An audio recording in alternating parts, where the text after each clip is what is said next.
Hello everyone, and welcome back to Student Economist, where choosing to spend your time here is infinitely better than the opportunity cost. Now, today, we're continuing that same playlist, or series of paper ones, by actually going back to 2023, the most recent paper done, paper one, and let's go into it. So, question one asks, one, consumer surplus may be defined as C. The difference between total utility and total spending.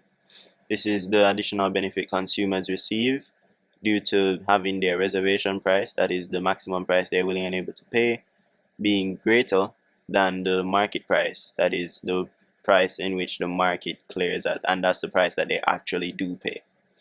2 says, which of the following measures is an example of a price ceiling? That would be A, rent control; foreign price support, that is a subsidy; taxes, that would be that would lead to a leftward shift of the supply curve; and the minimum wage law, that would be a price floor. 3 says, which of the following statements would be considered normative? Alright, so let's just read each one. It says, at present, unemployment is more important than inflation. I like to think that this is the normative statement, but let's continue. A decrease in prices increases the amount of goods consumed, that is backed in what you call a economic concept. So I would say that's a positive statement that is testable. Government provided healthcare increases public expenditures. This is also testable. An increase in minimum wage increases unemployment among teenagers. Again, this is testable again. Yes, so the normative statement would be A. 4 says, well, first of all, we need to read the blurb. It says, a new disease broke out in the country of Basak, resulting in a reduction in the productivity of workers in the beef industry. However, the outbreak did not affect the production of carrots. What is the likely development of the production possibility frontier? Um, uh, what is the most likely development of this on the production possibility frontier? That is the PPF. Let me just make a quick sketch right here. So just assume that this is this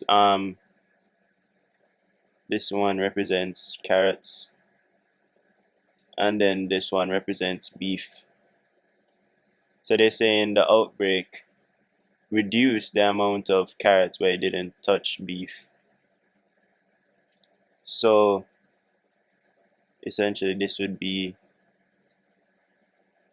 we'd make a pivot. We'd make a pivot to show that there's a reduction in the amount of beef, but carrots remain the same. So it would be a pivot inward from the carrot axis, which would be A. If price elasticity of demand for cigarettes is negative 0.5, how might an increase in the price of cigarettes impact the overall total revenue of a firm selling this product? It would increase total revenue.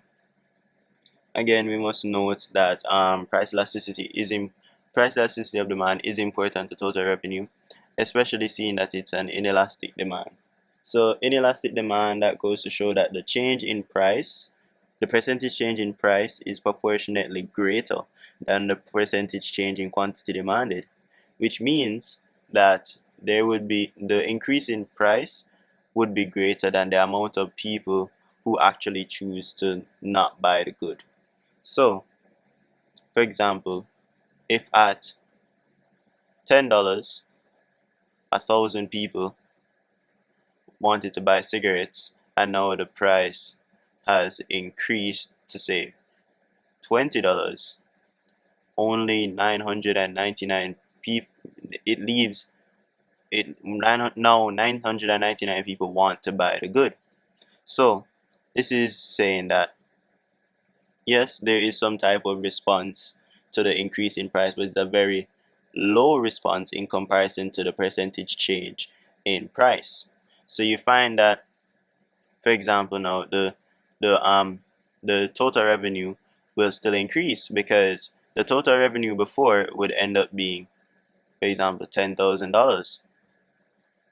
But now with the jump in price and the good still being inelastic because of its addicting features, you find that the firm will still increase their total revenue, because 20 times 990 would end up giving you this figure. It would end up giving you 19,800. So the percentage change in price is much greater. Sorry, the percentage in price, yes, is much greater than the percentage change in quantity demanded.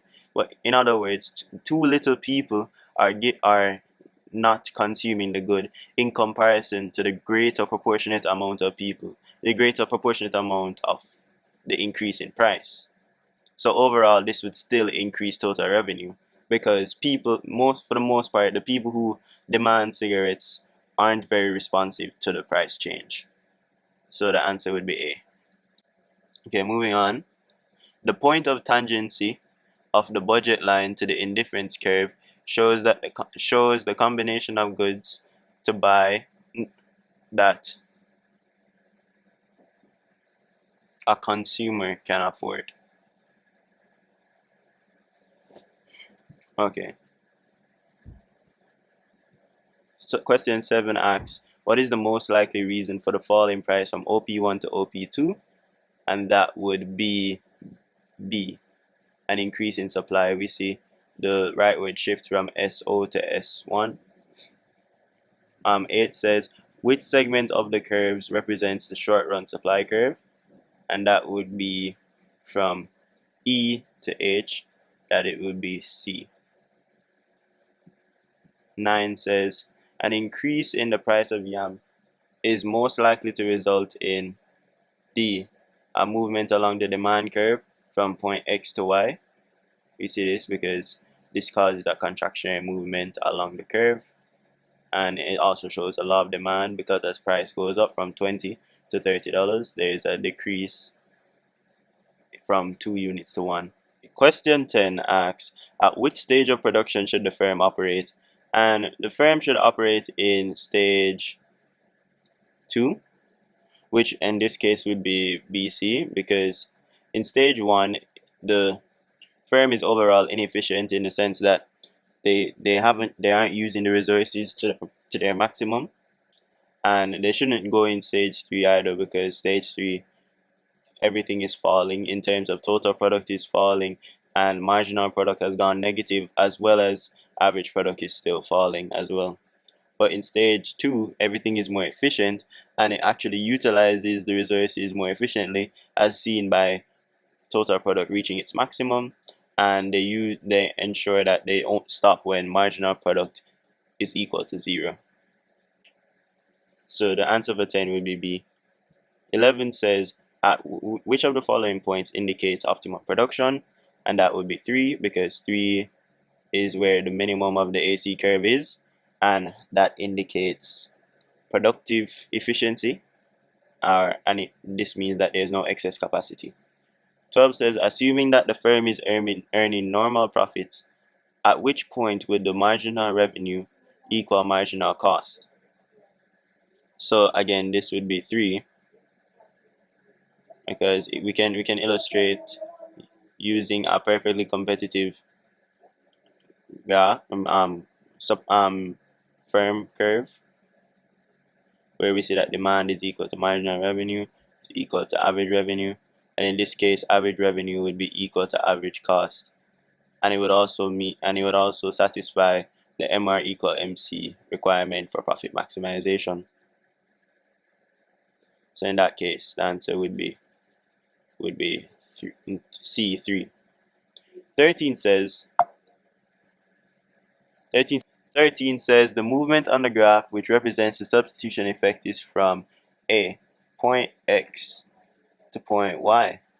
So at point X, that's our initial consumer equilibrium, and due to the increase in the price of bags, we see that there is a decrease in the amount of bags purchased. So this brought our consumer equilibrium down to Z, right? And now what we're going to do is superimpose this this new indifference curve, consumer and budget line consumer equilibrium, we're going to superimpose it on our original indifference curve. That would be I1. So when we superimpose it, we're holding satisfaction constant.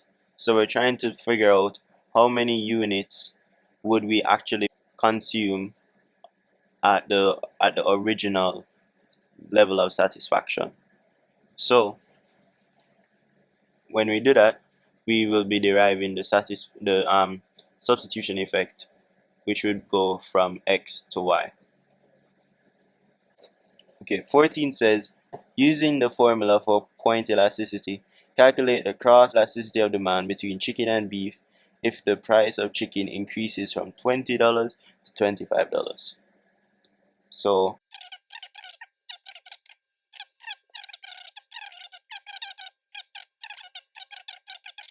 now cross elasticity of demand would be equal to, oh, by the way, these are both positive figures. So then that would show that there are also substitutes.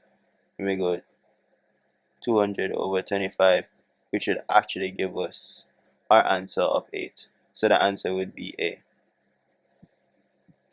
Which of the following statements is true if good X is an inferior good? And that would be D. Remember, inferior goods, they have an inverse relationship between consumer income and quantity demanded. Which of the following factors is not likely to cause a shift in the supply curve for labor? And that would be A, the cost of labor. All of these other ones would cause a shift. The cost of labor would only expand or contract along the curve. It's a movement along the curve. When buyers and sellers have unequal information, this is referred to as D, asymmetric information. Okay, 18 says, assume that an economy contains two people, Tommy and Shelley, and two goods, mango and breadfruit. Tommy likes mango and dislikes breadfruit. The more breadfruit he has, the worse off he is. And Shelley likes breadfruit and dislikes mangoes. There are 100 mangoes and 50 breadfruits available. Which of the following allocations represents Pareto efficiency? So that would be C, essentially, where Tommy gets 100 mangoes, he gets all the mangoes, and he doesn't have to deal with any other breadfruit, while Shelley gets 50 breadfruits, all of the breadfruits, and does not have to deal with any mangoes. So nobody's left worse off. 19 says, which of the following situations represents a negative externality? Okay, this is where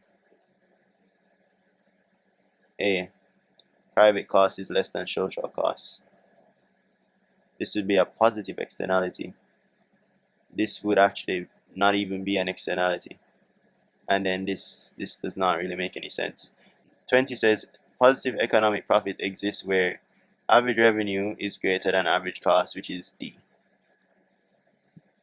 Okay, using the marginalist approach to determine equilibrium price and quantity, the area between Q1 and Q2 is referred to as D, excess capacity.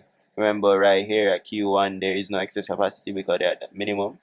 However, at Q2, there is excess capacity because they're not at the minimum of the AC curve.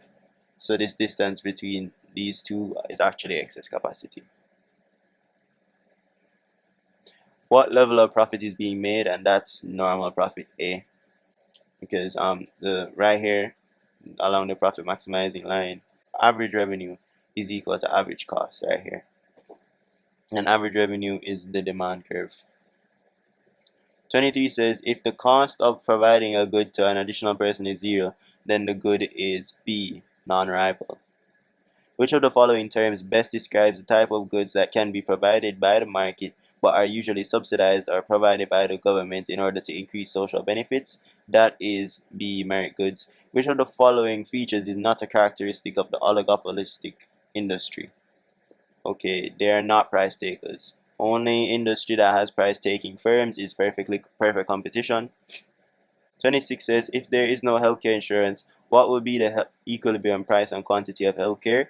And that would be B, P2 and Q2.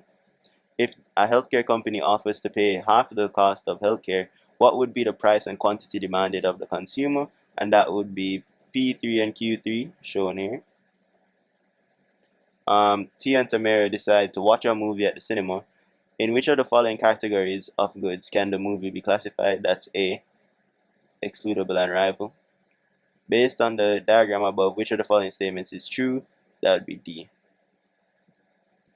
30 says, based on the size of the Herfindahl-Hirschman index for the data in the table above, how would the market be described? Let's quickly calculate. So that's, you have to square each of the numbers.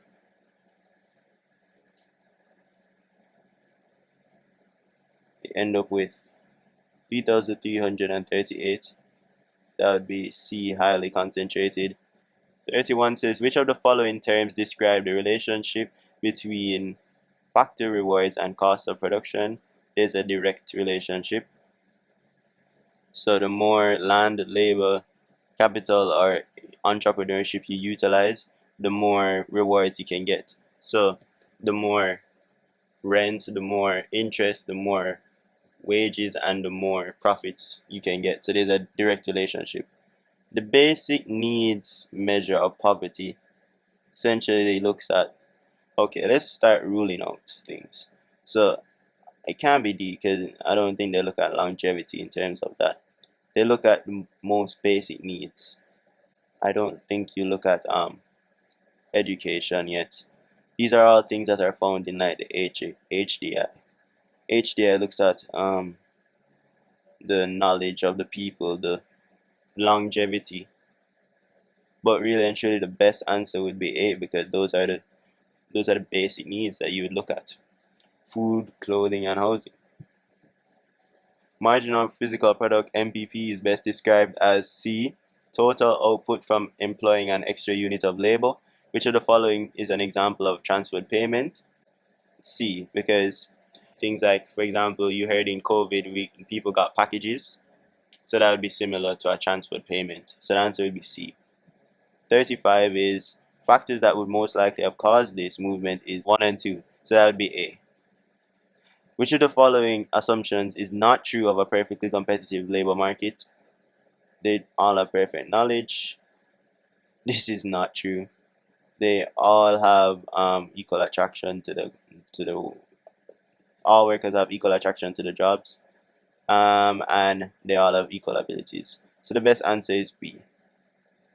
It's not determined by workers and their unions. It's actually determined by supply and demand for labor. Assuming that the poverty line is 100, what percentage of households are poor? So this household is poor, this is not poor, this is not poor, this is not poor, because they're above the $100 line. So 1 out of 4 households, can they say yearly income of 4 households are poor? So we just put that as a percentage, and we see that there is 25% of households are poor. So C. 38 says the demand for a factor of production is derived demand. That means that demand for the factor comes from D, demand for the product that is made from the factor. Which of the following economic activities can be described as derived demand? Okay, so let's start ruling out. So first of all, I don't think it can be B, because Tino essentially is using the newspaper not to she's not using the newspaper as a factor to actually get her do her cleaning service. She's actually just using it to advertise. It's not actually directly utilized as a factor to produce her cleaning service. And then Mark purchases movie tickets and sells them at a higher price in front of the movie theater. I don't believe that can be the answer either, because it's just the same product again. So he does, with the thing with derived demand, the consumer, the end user consumer, Mark, he wants the tickets because he's going to use these said tickets to actually get money. But he's not gonna utilize, like for example, he's not gonna use it like in the steel industry where you use steel to get the final product. Likewise, the government builds a new highway to help with the growing economy. They build the highway, but the highway is just the final product. That's it. There is no use of it to actually get any other product.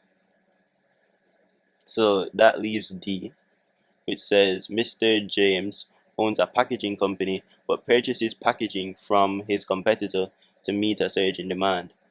So the packaging from his competitor would represent that derived demand, that intermediary good that is needed before he actually completes does the final product, which is like whatever package good he's actually giving out to meet the demand. So the best answer would be D. 40 says John and Mary are both engineers who have similar qualifications and work experience. John earns $20,000 per month working for an offshore oil company, while Mary earns $15,000 per month in a power generation plant. Which of the following factors best describes the disparity in wages between John and Mary? D. John earns more because as he is being compensated for greater risks and more unpleasant conditions of his job. James and Jim work for a construction company that builds high-rise buildings. James painted the inner walls of the house and was paid $12 per hour. Jim painted the exterior walls and was paid $18 per hour. The difference in pay between the two workers may be compensated for by a C, compensating wage differential. It may be accounted for. um, A trade union successfully bargains for a wage increase in an imperfectly competitive labor market. What is the most likely consequence of this action in that labor market? That would be D, a decrease in quantity of labor demanded. Mr. and Miss Smith can afford to send their children to school, buy groceries, and pay rent. However, they cannot save or buy a car. This situation is an example of C, relative poverty. 44 says corporate social responsibility is important in the Caribbean context because Caribbean countries typically have limited formal regulation. Corporate social responsibility essentially is basically binding the company to say that they need to give back to the community and cut down on their externalities and actually allow for the community to actually flourish by giving back. So this would be good because the limited formal regulation would not necessarily force them to actually do these things to cut down on their negative externalities. So corporate social responsibility would step in and kind of correct that market failure right there. 45 says which of the following represents labor supply, and that would be B, from here to here. And that is the paper. I do hope that you have learned something from this. Please remember that the price to learn is 0, so raise your demand for excellence.